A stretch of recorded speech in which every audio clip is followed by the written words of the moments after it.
मेरा नाम ताहिर मलिक है और आज मैं आप लोगों से इस वाक़े के बारे में बात करना चाहता हूँ कि जो मीनार पाकिस्तान के साए में एक यूट्यूबर ब्लॉगर लड़की के साथ पेश आया और 14 अगस्त वाले दिन पेश आया। तो ये एक बहुत बड़ा अलमिया देखें, तहरीक पाकिस्तान के दौरान जिस मकाम पे ये वाक़या पेश आया, यहाँ करारदाद लाहौर पास हुई और हज़रत कायद आज़म की क़यादत में करारदादें पास हुई।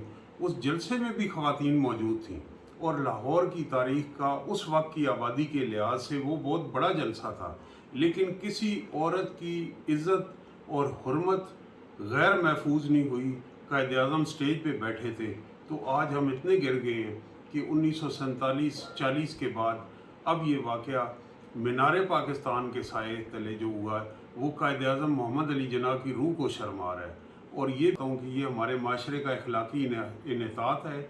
इसके लिए मेरी एक तजवीज़ है, इस तहरीक का हिस्सा बने कि जो लोग उस वीडियो में नज़र आ रहे हैं, अगर आपके इर्द गिर्द गली महल्ले में, अगर उस आपके स्कूल में कोई क्लास फेलो रहा है, आपने माशरे में उसे देखा है, तो पुलिस की मदद करके उसकी शनाख्त में तावन करें।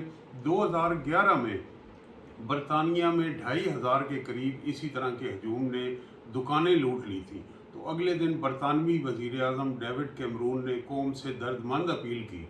तो उस अपील के नतीजे में माओं ने बच्चे और दोस्तों ने अपने दोस्तों को पकड़वा दिया कि ये लोग थे जो इसमें मुलविस थे। मेरी आज अपील है वज़ीर आज़म इमरान खान साहब से, तमाम सियासी जमातों के रहनुमाओं से, कि वो एक ऐसा पैगाम दें कि अगर आपके इर्द गिर्द गली महल्ले में ये हैवान बसते हैं तो उनकी पुलिस के आगे शनाख्त में हमारी मदद करें।